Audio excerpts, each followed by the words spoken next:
All right, today we're diving into something straight out of science fiction, a kind of modern-day alchemy, but for the human body itself. So let's just rip the Band-Aid off and ask the big question. What if you could swap out your blood for liquid metal? I mean, it sounds like a superhero origin story, right? Or maybe a supervillain one. But the real question is, could our bodies even survive something that extreme?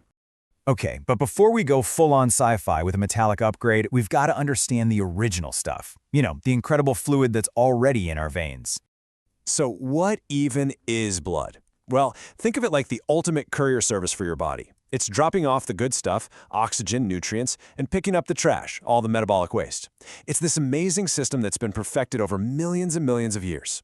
When you break it down, blood is doing 4 massive jobs at once. It's our oxygen delivery truck, our immune system security force, our garbage disposal unit, and our internal thermostat, the whole shebang.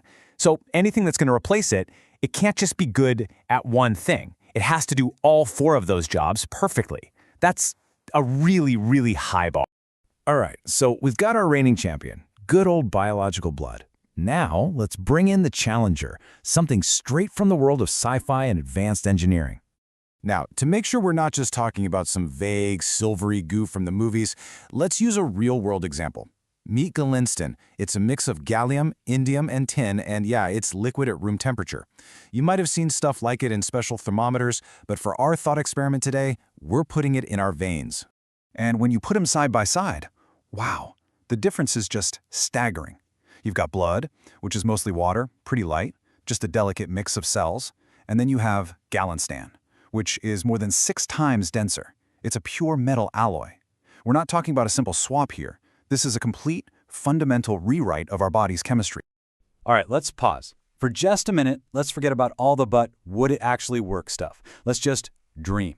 If you could do this, what's the upside? What's the awesome sci-fi power-up we're chasing here? Okay, this is the big one, the headline feature.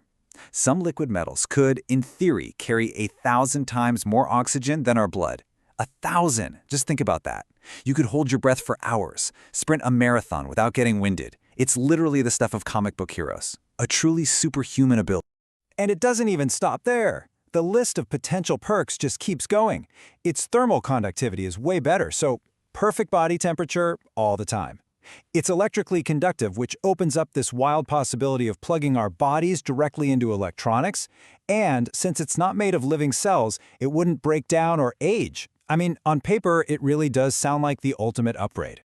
Okay, dream time is over. Now, for the cold, hard reality check. This is where the sci-fi fantasy crashes headfirst into the wall of biology.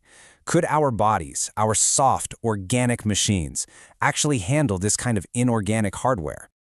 Let's start with the most obvious problem, the one you can feel just thinking about it, the weight. Remember, Galinstan is over 6 times heavier than blood. Just let that sink in. Every single part of your circulatory system, from the biggest artery to the tiniest little capillary, would suddenly be carrying 6 times the load it was ever designed for. The rejection from your body wouldn't be subtle. It would be instant, and it would be total.